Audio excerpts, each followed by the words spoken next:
Hello students, science by Ekta Pareek channel पर आप सभी का स्वागत है।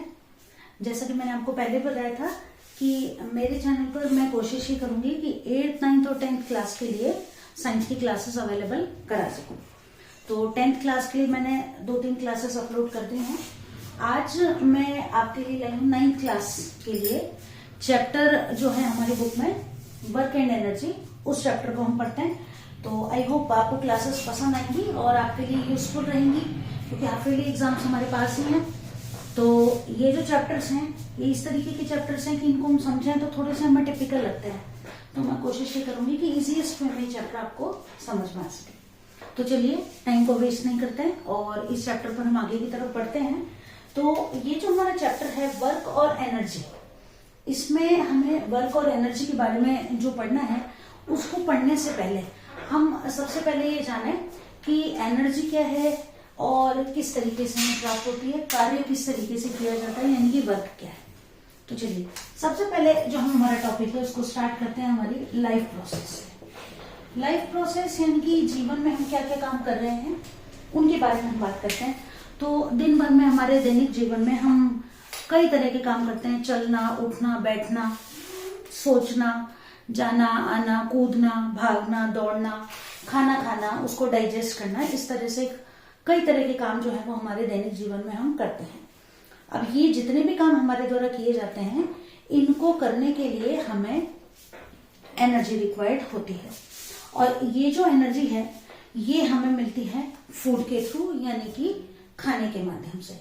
तो जो हम खाना खाते हैं उसका मेन उद्देश्य यही है कि हमें हमारी जो लाइफ प्रोसेसेस हैं उनको इजीएस्ट वे में कंप्लीट करने के लिए एनर्जी प्रोवाइड कराने का जो काम है वो फूड के द्वारा या खाने के द्वारा किया जाता है। आगे हम चलें तो ये एनर्जी जो रिक्वायर्ड है ये केवल हमें ही नहीं है, एनिमल्स के लिए भी जरूरी है। एनिमल्स जो है भारी वजन को उठाते हैं, एक जगह से दूसरी जगह जाते हैं, इन सारे कामों के लिए उनको भी कई तरीके से एनर्जी की रिक्वायरमेंट होती है। अब ये जो एनर्जी रिक्वायर्ड है ये कई तरीके से हमारे काम में आती है। अब आगे चले हम हमारी बुक के अनुसार, अगर हम आगे चलें तो अगले टॉपिक पर चलते हैं, और अगला टॉपिक जो है वो है हमारा वर्क। वर्क क्या है? तो कई प्रकार के काम हम हमारे दैनिक जीवन में करते हैं, हम सभी जानते हैं।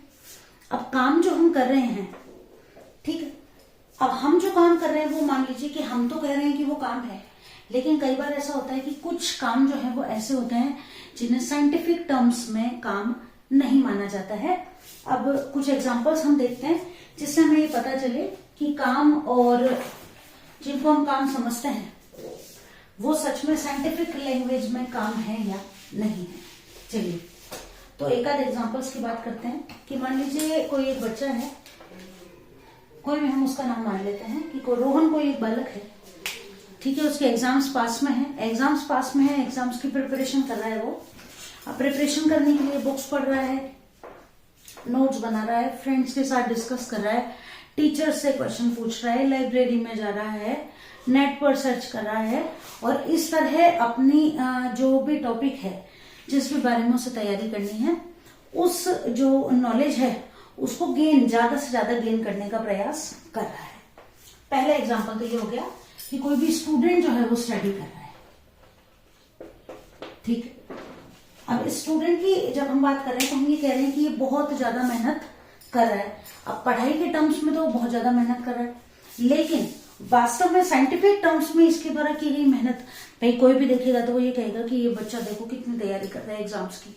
लेकिन साइंटिफिक टर्म्स में जब देखा जाए तो ये बच्चा हालांकि एग्जाम्स की तो बहुत अच्छी तैयारी कर रहा है, लेकिन साइंटिफिक लैंग्वेज में जो किया जाने वाला वर्क है उसकी मात्रा इस बच्चे के लिए उतनी नहीं है जितनी की वास्तव में होनी चाहिए, या वर्क जिसे कहा जाएगा।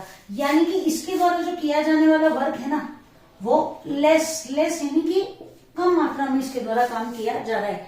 अब क्यों किया जा रहा है वो अभी हम वर्क की जब डेफिनेशन पढ़ेंगे तो अच्छे से हमारे समझ में आ जाएगी।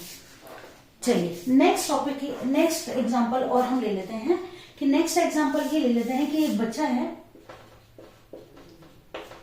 रॉक पत्थर कि बैठा हुआ एक बच्चा और कोई बड़ा पत्थर का टुकड़ा है या दीवार है मान लीजिए, और वो बच्चा ये सोचता है कि इसको धक्का लगाकर और थोड़ा सा खिसका दिया जाए। तो अंडरस्टूड है कि ना तो हम दीवार को खिसका सकते हैं और ना ही बड़े पत्थर या पहाड़ को खिसका सकते हैं। भले ही हम सुबह से शाम कर दें उसको खिसकाते खिसकाते, लेकिन ऐसा पॉसिबल नहीं है कि हम उसे खिसका पाए। वो 1 इंच या 1 मिलीमीटर भी खिसक नहीं पाएगी। अब यहाँ पर ये जो बच्चा है जिसने ये सोचा है कि इस दीवार को या इस पत्थर को मुझे खिसका देना है, वो खुद तो सोच रहा है, हालांकि मान लीजिए 4 घंटे तक वो प्रेशर लगा भी रहा है, कोशिश कर भी रहा है, लेकिन क्या वो उसे खिसका पा रहा है? नहीं। तो भले ही वो कितना ही कहे कि मैंने बहुत काम कर लिया, लेकिन यहां पर अगर साइंटिफिक टर्म्स में माना जाए तो हम कहेंगे नो वर्क इज डन, यानी कि कोई काम नहीं किया गया। अब क्यों नहीं किया गया वो हम आगे पढ़ेंगे। तीसरा एग्जांपल देखिए कि कोई बच्ची है और एक भारी वजन है, गट्ठर बना हुआ है भारी वजन का, और वो सिर पर लेकर उसे खड़ी हुई है। सिर पर लेकर जब वो खड़ी हुई है, खड़े खड़े उसे 2 घंटे हो गए और ऑब्वियसली थक जाएगी बच्ची, इतना भारी वजन सिर पर लेकर खड़ी हुई है। और लेकिन अब यहां पर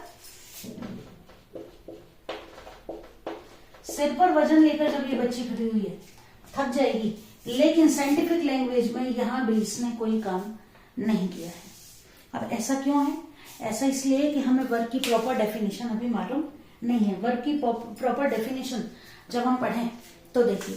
अब आगे देखिए एक एग्जांपल और देखिए कि हम स्टेयर्स पर चढ़ते हैं और मान लीजिए कि कोई मेला जा रहा है या कोई नेता आ रहा है या कोई भी रीजन हो सकता है कि हमारी गली में कोई प्रोसेशन निकल रहा है, कोई बारात निकल रही है या कुछ ऐसी चीज है जो हमें देखनी है, तो हम क्या करेंगे कि स्टेयर्स पर चढ़कर जाएंगे फटाफट। और कितनी मंजिल चले गए, मान लीजिए 3 मंजिल तक ऊपर चढ़ गए, और वहां जाकर हमने केवल क्या किया कि जो भी वो बारात जा रही है या जो भी चीज जा रही है वहां से, या कोई मेला निकल रहा है, उसको हम वहां देख रहे हैं। अब यहाँ हमने कोई ज्यादा भारी काम नहीं किया है, लेकिन साइंटिफिक लैंग्वेज में यहाँ पर हमारे द्वारा काम किया गया है। और काम क्या किया गया है कि हमने इतने ऊपर सीढ़ियों तक हम गए हैं, ठीक है। तो इस तरह ये जो है काम, अब किस तरह से साइंटिफिक लैंग्वेज में वर्क को डिफाइन किया जाता है, तो ये हमने कुछ एग्जांपल देखे कि भले ये बच्चा कितना ही पढ़ रहा है ना, लेकिन तो भी साइंटिफिक टर्म्स में ये माना जा रहा है कि इसने बहुत कम काम किया है।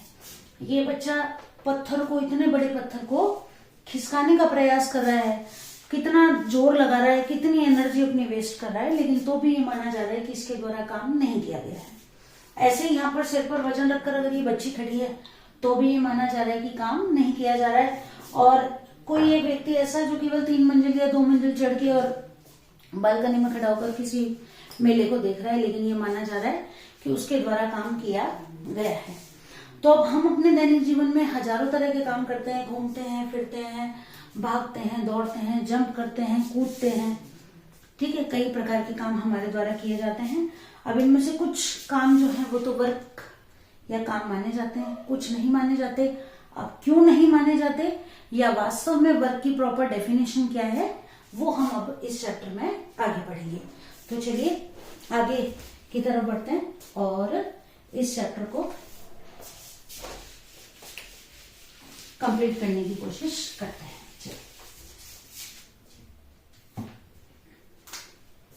चलिए अब देखिए पहला कि एक एग्जांपल और लेते हैं। वो जो एग्जांपल हमने लिए उसमें कुछ तो काम माने गए, कुछ नहीं माने गए। अब एक एग्जांपल हम लेते हैं कि एक लड़का है और यहाँ एक ईंट का टुकड़ा रखा हुआ है। अब वो बच्चा क्या करता है, इस ईंट के टुकड़े को धक्का देता है। होगा क्या कि ईंट का टुकड़ा हो सकता है खिसक कर यहां जाता है। इस स्थिति में इस बच्चे के द्वारा वर्क किया गया है, ठीक है, इसे वर्क माना जाएगा। दूसरा एग्जांपल देखिए कि एक व्यक्ति है, एक ट्रॉली है।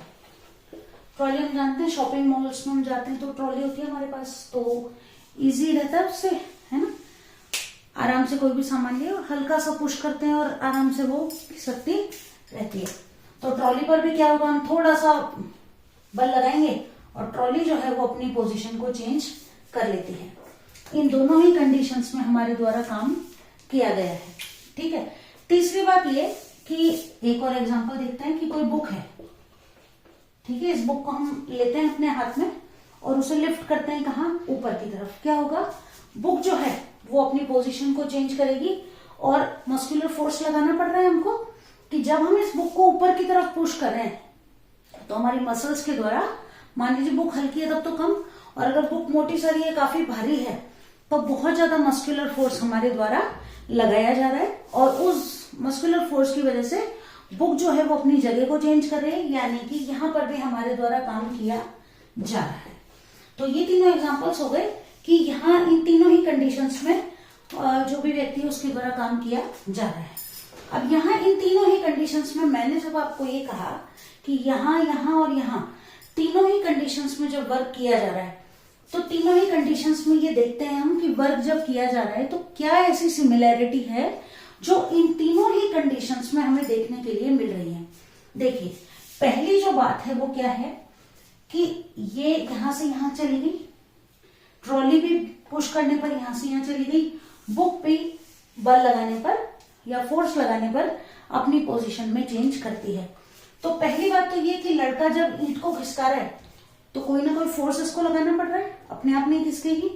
ट्रॉली पर भी हमें फोर्स लगाना पड़ रहा है और यहाँ बुक पर भी फोर्स लगाना पड़ रहा है। तो पहली बात तो क्या है, force is applied on the object,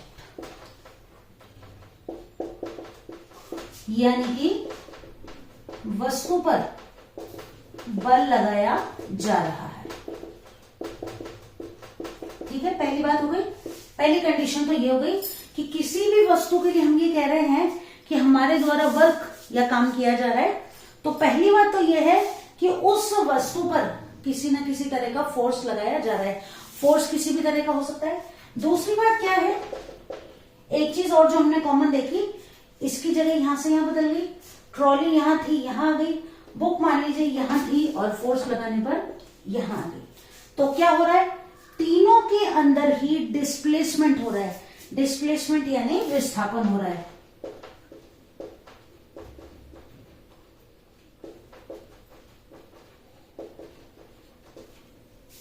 तो ये दोनों कंडीशंस अगर सेटिस्फाई हो रही हैं तो ये माना जाएगा वर्क इज डन, और अगर कंडीशंस सेटिस्फाई नहीं हो रही हैं तो माना जाएगा वर्क इज नॉट डन। अब देखिए, रिकॉल कीजिए इससे पहले वाले एग्जांपल्स में कि जब मैंने कहा कि बच्चा नोट्स बना रहा है, पढ़ रहा है, टीचर्स से बात कर रहा है, लेकिन उस स्थिति में देखिए बच्चा ज्यादातर समय क्या कर रहा है, जब वो खुद पढ़ रहा है या नोट्स बना रहा है तो क्या कर रहा है, केवल अपनी चेयर पर, मान लीजिए टेबल चेयर पर पढ़ रहा है या कहीं भी बैठकर अगर पढ़ रहा है तो वो केवल लिख रहा है, ज्यादा डिस्प्लेसमेंट नहीं हो रहा। हालांकि मेंटल वर्क वो बहुत ज्यादा कर रहा है, लेकिन फिजिकल टर्म्स में डिस्प्लेसमेंट बहुत कम हो रहा है, और इसीलिए ये माना गया कि वो बच्चा भले ही एग्जाम्स के लिए जी तोड़ मेहनत कर रहा है, लेकिन फिर भी साइंटिफिक टर्म्स में ये माना गया कि वो बच्चा कम मेहनत कर रहा है या कम वर्क कर रहा है। दूसरी बात ये कि हमने कहा कि ये सोच लिया कि आज इस दीवार को ही थोड़ा सा खिसका दिया जाए, हालांकि पॉसिबल नहीं है, दीवार को खिसका दिया जाए हमने ये सोचा, और भले ही सुबह से शाम हो गई दीवार पर फोर्स लगाते हुए, कितना ही हमने बल लगा लिया, कितनी ही एनर्जी वेस्ट कर दी, कितनी कैलोरीज बर्न कर दी, लेकिन क्या दीवार 1 मिलीमीटर भी खिसकेगी? नहीं खिसकेगी।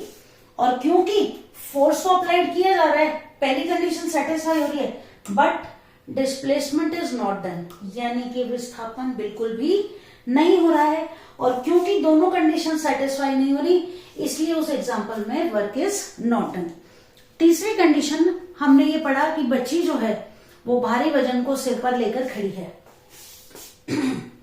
सेम कंडीशन कि force is applied on the object, बच्ची वजन लगा रही है, वजन तो लगा हुआ है, वजन को लेकर खड़ी हुई बेचारी बच्ची, लेकिन वही दूसरी condition displacement is not done, और इसीलिए उस कंडीशन में काम नहीं किया जा रहा है। तो अब हमको ये पता चल गया कि वर्क जो है वो क्या है कि if force is applied on an object and displacement is done, then it is said that work is done, यानी कि किसी वस्तु पर बल लगाने पर यदि वह वस्तु विस्थापित हो जाती है, विस्थापित मतलब अपनी स्थिति को परिवर्तित कर लेती है, तो ये कहा जाता है कि वस्तु पर क्या किया गया है, कार्य किया गया है। तो ये दोनों चीजें होनी जरूरी है।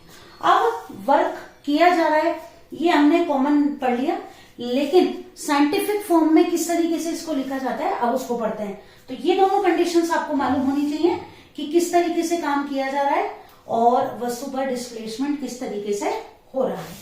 चलिए अब अगले टॉपिक की तरफ बढ़ते हैं और ये पढ़ते हैं कि वर्क की प्रॉपर डेफिनेशन क्या है। वर्क की प्रॉपर डेफिनेशन की जब हम बात करते हैं तो देखिए कि work done by a constant force,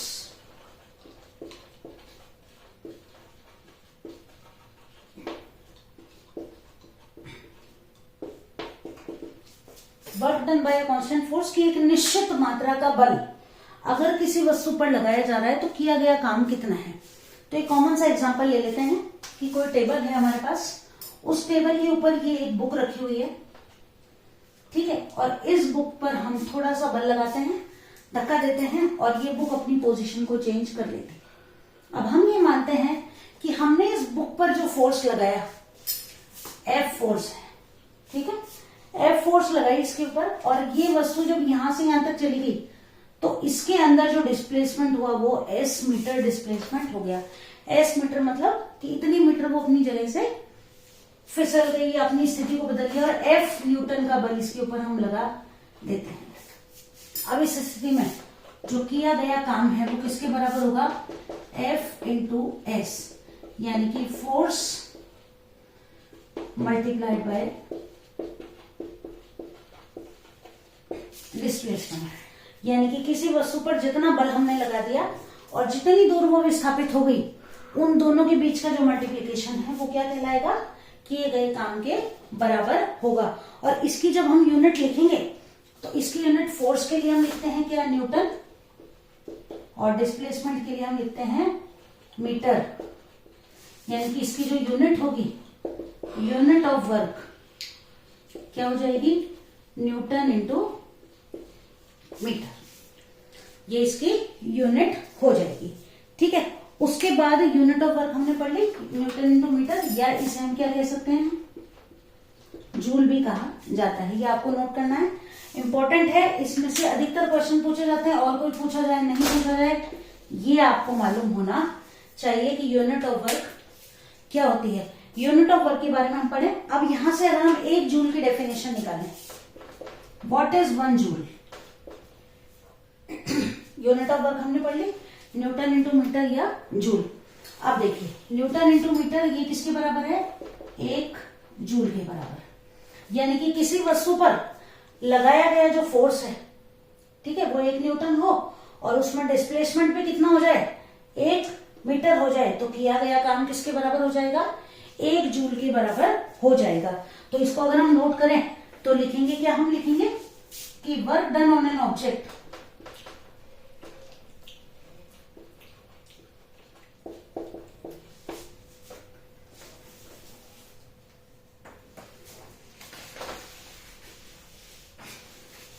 one joule. लिखिए क्या होगा 1 joule, work done on an object when 1 newton force is applied on it and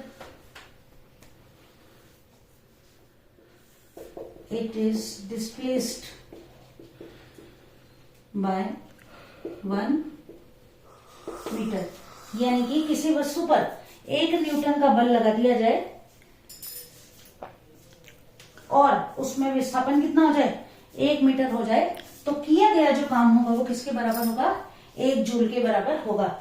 Hindi में अगर हम लिखना चाहे तो कैसे लिखेंगे कि यदि किसी वस्तु पर लगाया गया बल 1 न्यूटन है और बल की दिशा में विस्थापन, बल की दिशा में मतलब कि जिस तरफ हमने बल लगाया उसी तरफ वो वस्तु खिसक जाती है, कितनी, 1 मीटर, तो किया गया जो काम होगा वो क्या होगा, 1 जूल कहलाएगा। तो ये तो बात हुई, ये आपको मालूम होना चाहिए। 1 जूल की डेफिनेशन आपको याद होनी चाहिए, इसकी यूनिट न्यूटन इंटू मीटर ये आपको याद होनी चाहिए। अब वर्क के जो 2 टाइप्स हैं ये और हम पढ़े कि वर्क के जो दो टाइप्स हैं वो क्या होते हैं, उनके बारे में पढ़ते हैं। चलिए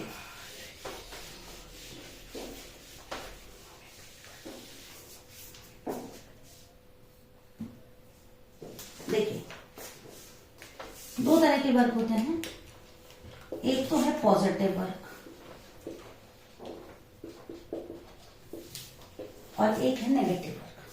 पॉजिटिव और नेगेटिव वर्क में क्या अंतर है उसको पढ़ते हैं। देखिए कि ये कोई खिलौना है या कोई गाड़ी रखी हुई है, कुछ भी चीज मान लेते हैं, और यहां पर कोई बच्ची है और इसके हाथ में ये एक धागा है। अब ये बच्ची इस खिलौने को, ये यहां रखा हुआ है, ये बच्ची अपनी तरफ खींचती है, ठीक है, तो ये वस्तु किस तरफ आ जाएगी, इस बच्ची की तरफ आ जाएगी। और यहां पर बल भी किस तरफ लग रहा है, इस बच्ची की तरफ, यानी कि डायरेक्शन ऑफ फोर्स भी इस बच्ची की तरफ है और डिस्प्लेसमेंट भी इस बच्ची की तरफ है। इस स्थिति में दोनों के बीच में जो बनने वाला एंगल है वो कितने डिग्री का है, 0 डिग्री का। कैसे है 0 डिग्री, देखिए अब आप कहेंगे मैम 0 डिग्री कैसे हुआ, यही तो फोर्स है और यहीं पर ही हो रहा है डिस्प्लेसमेंट। तो बताइए क्या कोई एंगल इनके बीच में बन रहा है, नहीं बन रहा है। इस कंडीशन में जो किया गया काम होता है, यानी कि वर्क और डिस्प्लेसमेंट के बीच में बनने वाला एंगल जब 0 डिग्री होता है तो किया गया जो वर्क है वो कैसा कहलाता है, पॉजिटिव वर्क कहलाता है। यानी कि जिस तरफ हम बल लगा रहे हैं वस्तु में डिस्प्लेसमेंट भी उसी तरफ होना चाहिए, तो इसे कहा जाता है पॉजिटिव वर्क। दूसरा जो वर्क है वो है नेगेटिव वर्क। ये क्या है देखिए,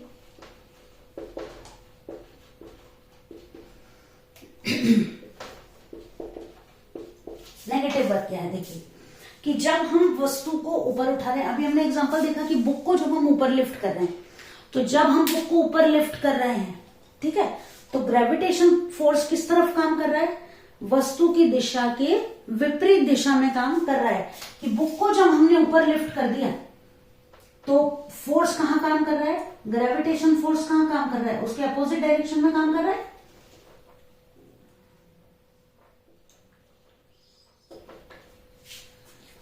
ठीक है, जैसे रॉकेट जब लॉन्च होता है तो वो भले ही आगे की तरफ जा रहा है ना, लेकिन फोर्स जो है वो नीचे की तरफ अपोजिट डायरेक्शन में काम करता है। ये जो वर्क होते हैं ये कैसे वर्क कहलाते हैं, नेगेटिव वर्क कहलाते हैं। अब इस स्थिति में बनने वाला एंगल कितना होगा देखिए, कि जब हमने बुक को ऊपर लिफ्ट किया तो डिस्प्लेसमेंट तो हो गया ऊपर की तरफ, लेकिन फोर्स किधर काम कर रहा है, नीचे की तरफ। बनने वाला एंगल कितना हो गया, 180 डिग्री का।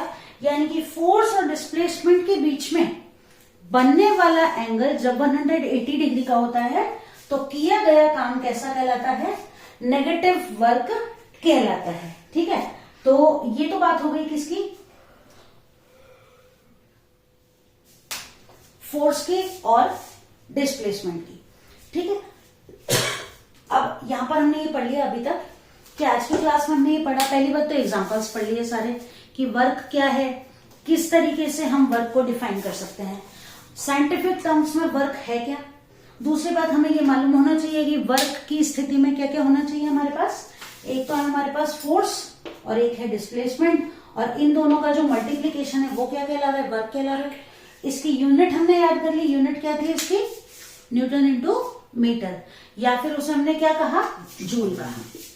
ठीक है, ये पढ़ने के बाद हमने ये पढ़ लिया कि एक जूल क्या है, कि वस्तु के ऊपर जब बल लगाया जाए, ठीक है, 1 न्यूटन का बल लगाया जाए और वो कितने डिस्प्लेस हो जाए, 1 मीटर डिस्प्लेस हो जाए, तो उसके ऊपर लगने वाला जो बल है उसकी मात्रा कितनी हो जाएगी, उसकी मात्रा हो जाएगी 1 जूल हो जाएगी। एक चीज और कि यहां पर हमें ये तो पता है कि डायरेक्ट मतलब बल लगाने पर वस्तु डिस्प्लेस हो रही है, लेकिन यहां पर हमें डायरेक्शन का पता नहीं है ना।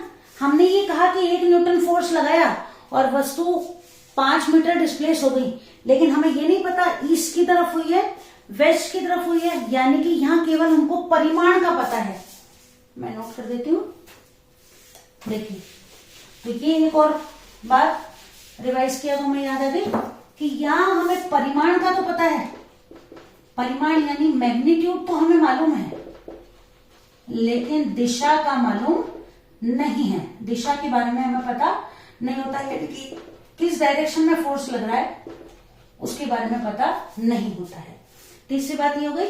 उसके बाद हमने पढ़ा पॉजिटिव और नेगेटिव वर्क के बारे में कि डिस्प्लेसमेंट और फोर्स अगर एक ही डायरेक्शन में है और बनने वाला एंगल कितना होना चाहिए, बनने वाला एंगल अगर 0 डिग्री है तो किया गया काम कैसा होगा, पॉजिटिव। और अगर डिस्प्लेसमेंट और फोर्स के बीच में बनने वाला एंगल अगर 180 डिग्री का है तो किया गया काम कैसा होता है, नेगेटिव होता है। तो इस तरह हमने अभी तक, अब मान लीजिए कि मैं आपको एक क्वेश्चन देती हूं, मैंने आपको क्वेश्चन दिया कि ये कोई पत्थर था, इसको हम यहां पर ले गए और यहां तक जाने में हमने 8 न्यूटन तो फोर्स लगा दिया और ये जो पत्थर था ये 7 मीटर डिस्प्लेस हो जाता है। तो अब इस स्थिति में किया गया वर्क कितना होगा बताइए। क्या करना पड़ेगा, फॉर्मूला लगाएंगे F मल्टीप्लाइड बाय S और कितना हो जाएगा 8 मल्टीप्लाइड बाय 7 दैट इज 56 और यूनिट में लिख दूं जूल या फिर क्या लिख दूं 56 न्यूटन मीटर। दोनों ही आंसर मेरे कैसे होंगे, ठीक होंगे। ठीक है, तो चलिए, तो आई होप आपके लिए क्लास यूजफुल सिद्ध रहेगी, पढ़ने में आपको आसानी होगी। इजीएस्ट वे में मैं आपको पढ़ाने का प्रयास करूंगी। क्लास आपको अच्छी लगे तो अपने फ्रेंड्स को बताइएगा। चलिए अगली क्लास में दोबारा मिलते हैं। Best of luck.